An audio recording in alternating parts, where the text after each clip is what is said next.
अस्सलाम वालेकुम, welcome back to my channel. कैसे हैं आप सब? उम्मीद है आप सब ठीक ठाक होंगे और खैरियत से होंगे। अल्हम्दुलिल्लाह हम भी सब ठीक ठाक हैं। और आप सब लोग की ईद कैसी गुज़री? आप लोगों ने क्या क्या किया ईद पे?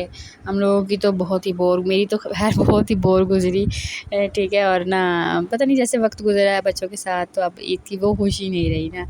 लेकिन फिर भी अल्हम्दुलिल्लाह अच्छी गुज़र गई। और कुर्बानी हमने भी की थी और माशाल्लाह से अल्हम्दुलिल्लाह अल्लाह ताला कबूल करे सबकी।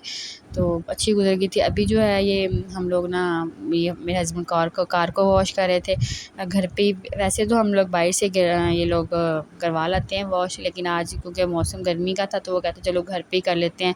और मेरे ससुर कहते कर लो आप लोग, बच्चे भी इंजॉय करेंगे ना, अब इनको साथ पानी में साथ खेलने देना। तो ये देखिए, ये छोटा जो था ये, इसको तो पानी के साथ ना बहुत ही मोहब्बत है। इसको तो पानी हो और ये हो बस, और कुछ ना हो। तो मेरे हस्बैंड और मेरे देवर लगे हुए थे कार को वो साफ़ करने धोने के लिए। और बड़े को तो बिल्कुल शौक़ नहीं है पानी का, छोटे को उतना ही शौक़ है। और आप लोग बताएं, आप लोगों ने ईद पे क्या क्या किया, कहाँ कहाँ गए, और कैसी गुज़री आप लोगों की ईद? गर्मी भी बहुत थी। गर्मी में तो ना इंसान को काम करने का, सबसे पहले तो कपड़े पहनने का ही दिल नहीं करता, ना काम करने का दिल करता है।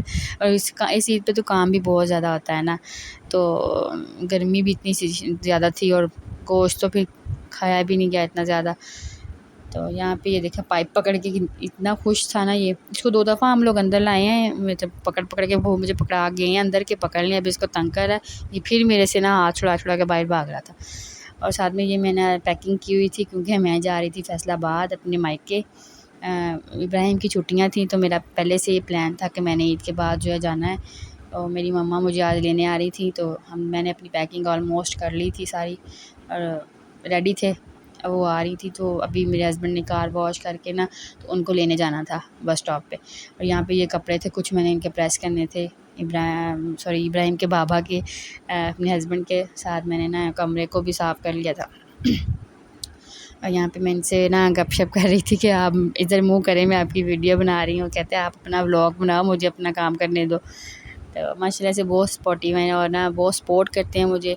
तो कभी कभी ये होता है कि मैं थोड़ा सा अनकंफर्टेबल हो जाती हूँ, लेकिन ये मुझे जो है वो सपोर्ट करते हैं, कहते हैं कि आप अपना काम किया करो, जो नहीं कंफर्टेबल होता आप उसकी वीडियो मत बनाया करो ना।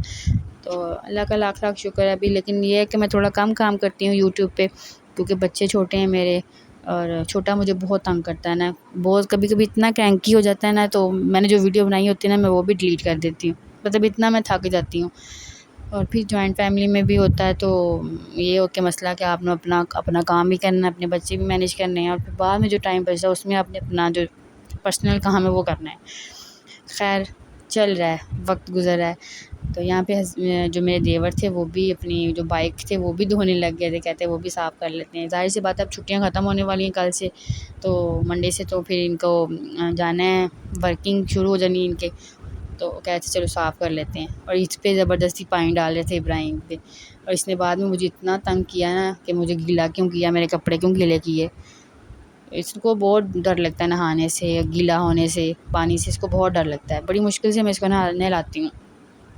और आप लोग बताएं, आप लोग क्या कर रहे हैं? अब ईद के बाद सबका क्या प्लान है? मेरे ख़्याल में तो अब बच्चों की छुट्टियां हो गई हैं, सब मदर्स का यही प्लान होगा कि वो अपने मायके से हो आएँ। जिनके पास हैं वो तो ईद पे ही चक्कर लगा आई होंगी ना, जिनके दूर हैं उनका प्लान यही होगा कि छुट्टियां हो गई हैं, अब हम जो है अपने मायके थोड़े दिन रह के आएँ। तो मुझे भी बड़ी खुशी है बड़ी खुशी होती है कि पहले तो जब मेरे बच्चे छोटा था, इब्राहिम छोटा था, तब तो मैं जब दिल करता तब जाके रह लेती थी, और काफ़ी दिन भी रह लेती थी। अब लेकिन उसकी स्कूल के मुझे थोड़ा सा मैनेज करना पड़ता है कि उसकी छुट्टियों के हिसाब से मैं जाना होता है। तो ज़ाहिर सी बात है माँ का तो यही रोल होता है कि पहले बच्चे बाद में मायका, अब शादी के बाद तो यही होता है। तो बस यहाँ पे ये हो गई थी साफ़, अब वो जो गाड़ी को खुश्क कर रहे थे साफ़ कपड़े से। और तो ना उसके बाद मम्मा मेरी जो थी वो ही लेने आ रही थी। पहले मेरे हस्बैंड का प्लान बन गया था कि वो मुझे छोड़ आएंगे, लेकिन फिर ये था कि उनको उसी वक्त मुझे छोड़ के वापस आना पड़ना था, क्योंकि मंडे से उनको ऑफिस ज्वाइन करना था, तो छुट्टी नहीं कर सकते। ज़ाहिर सी बात है ईद के बाद फिर एक छुट्टी तो नहीं कर सकते थे ना। फिर इसलिए मम्मा मेरी कहती हैं चलो मैं आपको ना ले जाऊँगी आके, और साथ चक्कर लग जाएगा। ज़ाहिर सी बात है ईद का दिन था, दिन थे ईद के, तो फिर वो कहती मैं आ जाऊँगी ना, बस फिर ये था कि वो आ रही थी और हम लोगों ने पैकिंग कर ली थी, उनके लिए खाना शाना भी बना रहे थे साथ साथ घर में। और दूसरी बात ये कि इस ईद पे अब क्या बातें करूँ, मुझे समझ ही नहीं आता। जब मैं वॉइस ओवर कर रही होती हूँ मुझे समझ ही नहीं आता था मैं क्या बोलूँ। और वैसे मेरे पास इतना बोलने के लिए पटर होता है कि मैं ना बोलती रहती हूँ, और जब मुझे वॉइस ओवर करनी है तो मुझे समझ ही नहीं आ रही होती मैं क्या बोलूँ। और यहाँ पे ये देखें इतना इतना खुश था, इसको इतना मज़ा आ रहा था पानी में, और इतनी अच्छा ये शोर बहुत करता है, इसको शोर करने का बहुत शौक़ है, पता नहीं शौक़ है या पता नहीं इसको आदत है, इतना शोर करता है ये।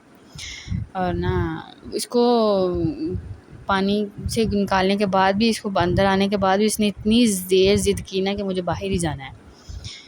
और ना क्या बोलते हैं उसे, और क्या बातें करूँ।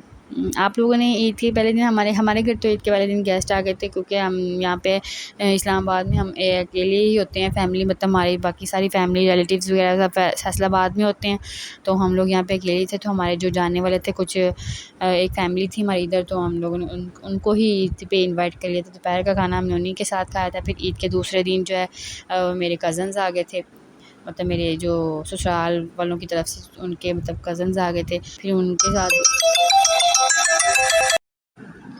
तो उसके बाद यहाँ पे मैंने कपड़े जो है वो प्रेस करने लगी थी, तो इसको मैंने छोटे बेटे के अपने के ना कपड़े वगैरह चेंज कर दिए थे, और उसको ना मैंने फीडर दे के लिटा लिया था झूले में, उनका आप लेटो। तो ना मैं कपड़े प्रेस कर रही साथ साथ। 3-4 दफ़ा मुझे उठ के जाना पड़ा, क्योंकि 3 सूट थे और मैं 3-4 दफ़ा उठना पड़ा मुझे बीच में से, क्योंकि इतना तंग कर रहा था ना भाई उन लोगों को। तो यहाँ पे ये देखिए इसको झूले में लिटा दिया था, और मैंने कहा आप फीडर पियो, मैं कपड़े इस्त्री कर लूँ बस। इसके बाद मैंने इनके कपड़े प्रेस किए। यही था मेरा आज का व्लॉग। आई होप अच्छा लगेगा। अल्लाह हाफ़िज़।